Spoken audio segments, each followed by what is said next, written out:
Bruh. A few moments later.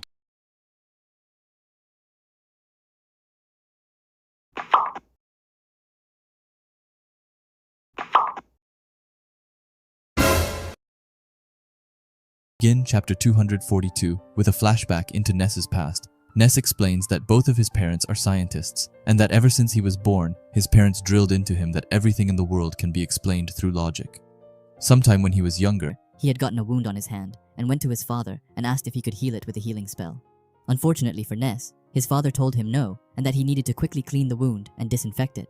However, it doesn't stop there, as he tells Ness that if they don't clean the wound, there's a chance that it would get infected.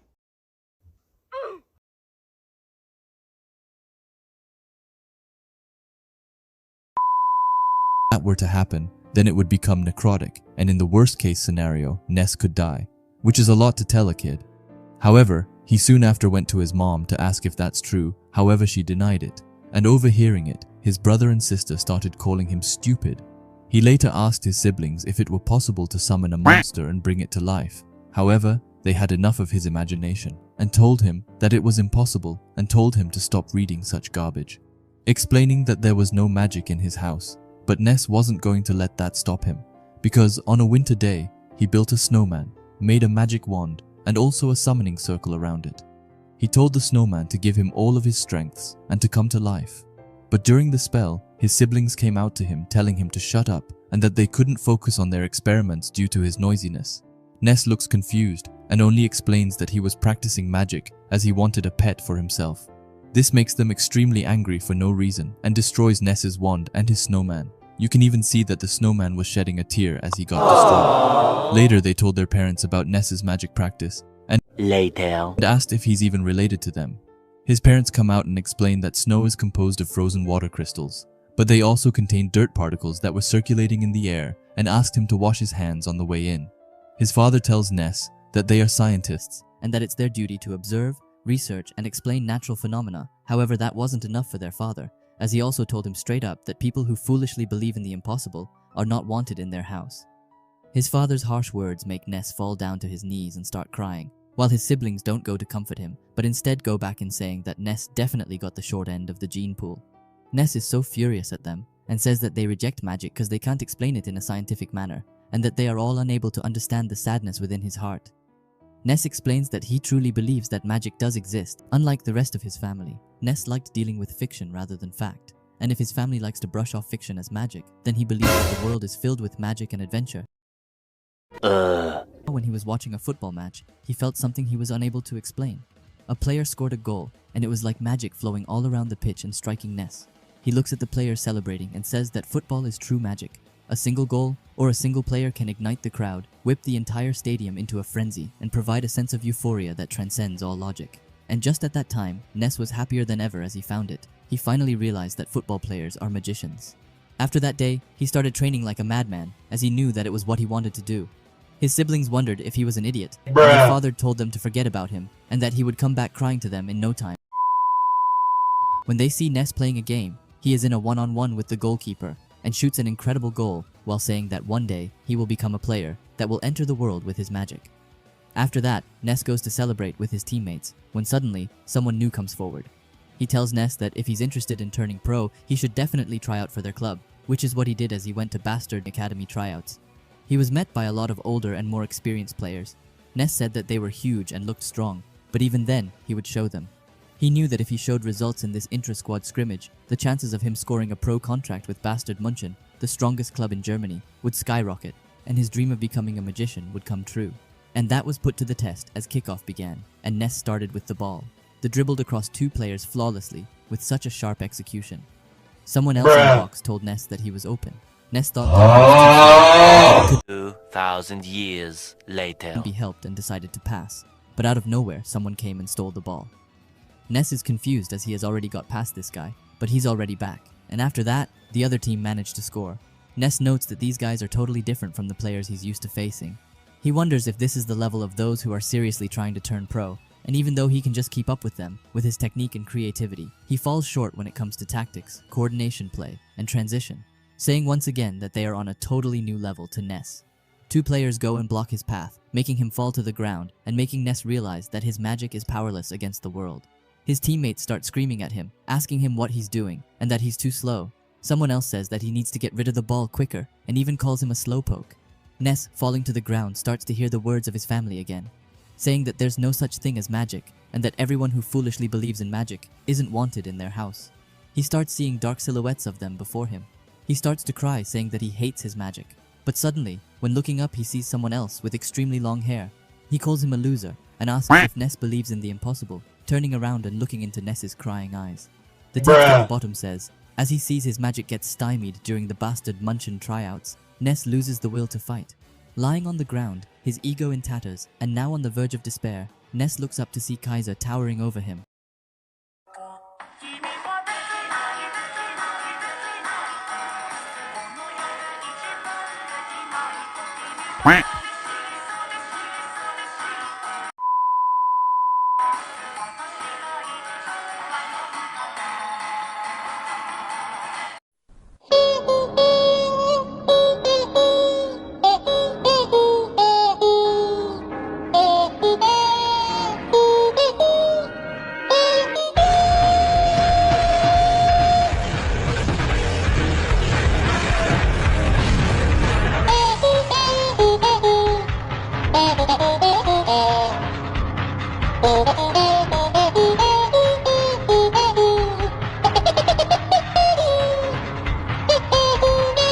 I don't ever slow up, no I don't take shit. I got no love for the fakeness. If you wanna play tough and wanna hate this, I'll always show up. I don't ever slow up.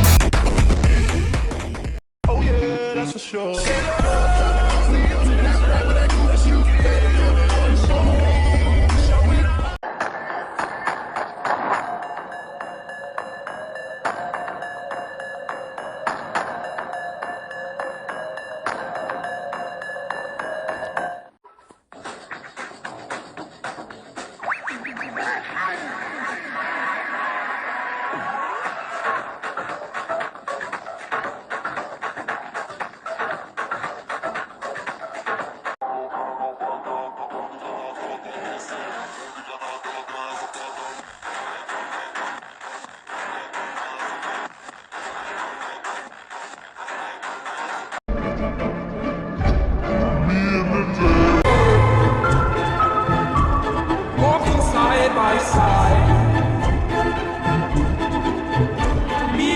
The text at the top says, Kaiser's past is revealed. Raised in an unloving, abusive, depressive household, the life of Michael Kaiser begins.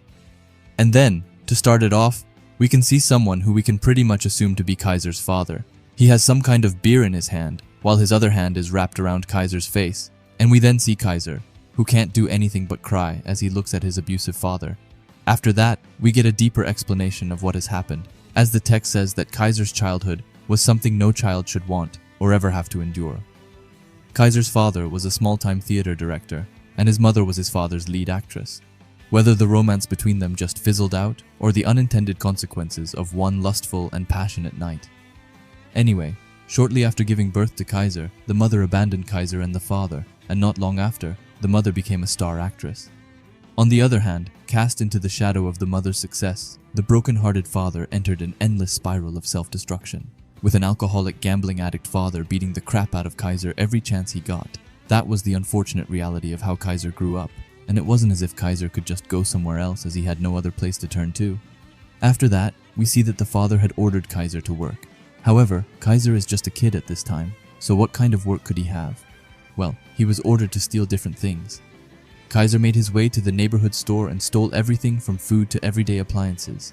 If he managed to fail to bring anything, the father would yell at him and beat him up, and because of that, Kaiser quickly became an expert thief. However, when he came home with the things he had stolen that day, there was a problem. His father told him that he had forgotten the milk, which made him extremely angry as his fat ass was too lazy to go and get it himself. So he kicked Kaiser right in the face, telling Kaiser that if he forgets the milk one more time, then he will seriously kill him. So even if Kaiser did his job, the daily beatings and abuse wouldn't stop. Far from it. Michael was the name that the mother gave Kaiser shortly before she left. However, that name was never uttered by the father, not even once, as it was evident that the father deeply resented and hated the mother. Yet the father had treasured a rose the mother had once given him, and Kaiser couldn't believe why his father had kept it this time, as it was something from someone who had ruined his father's life. After that, Kaiser's father starts to choke Kaiser. He says that he is a piece of garbage and that the woman he loves discarded him.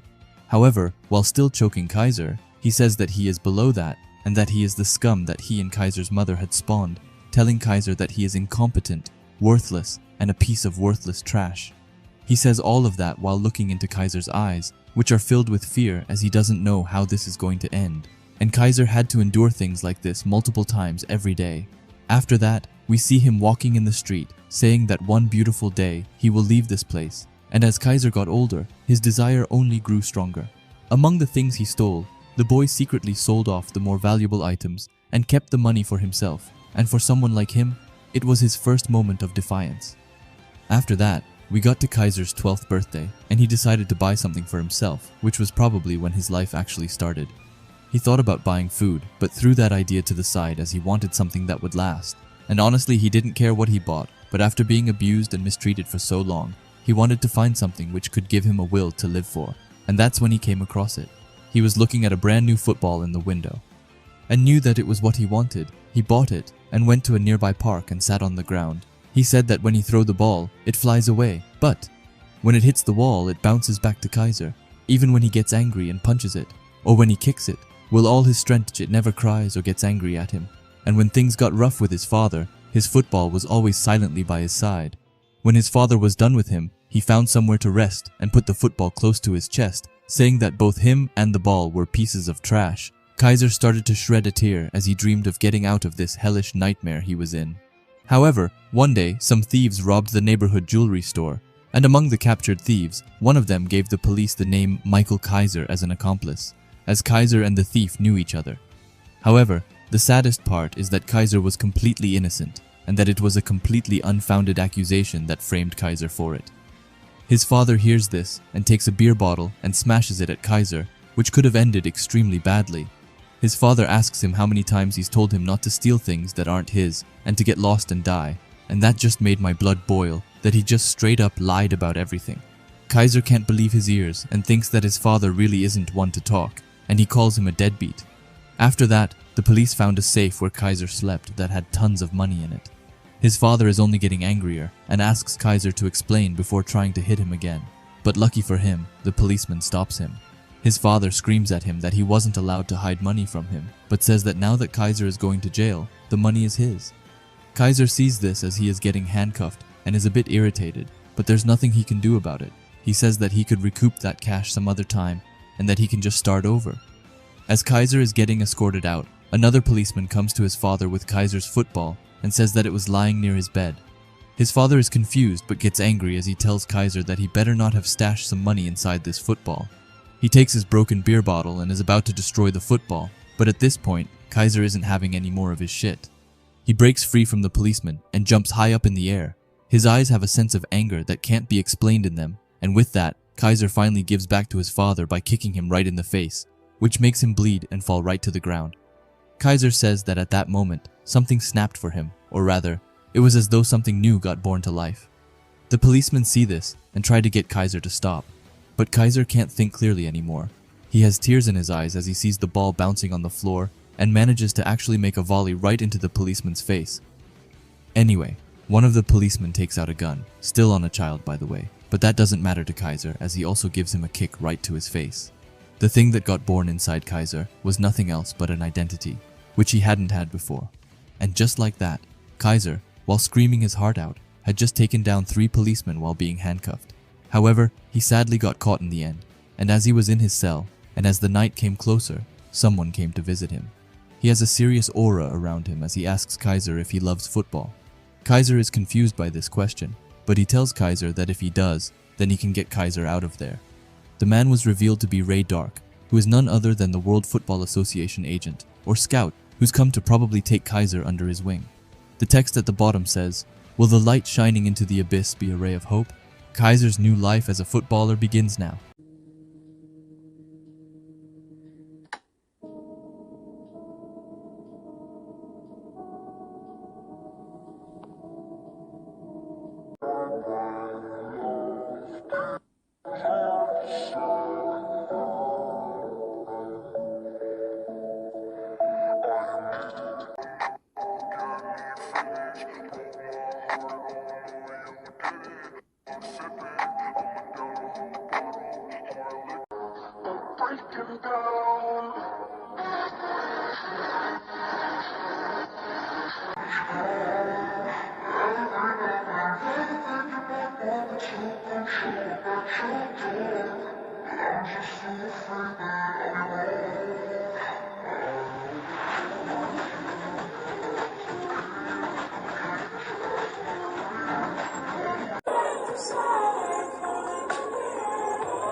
So they came and fire away. I've never been so wide awake. No, nobody but me can keep me safe, and I'm on my way.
Bruh.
Just trust me, you'll be fine.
You're not me. There's just no way. I'd never do the kind of things that you've been doing. Oh, spare. Just stop. Why are you acting like the part of me that I hate? I wish it would just go away.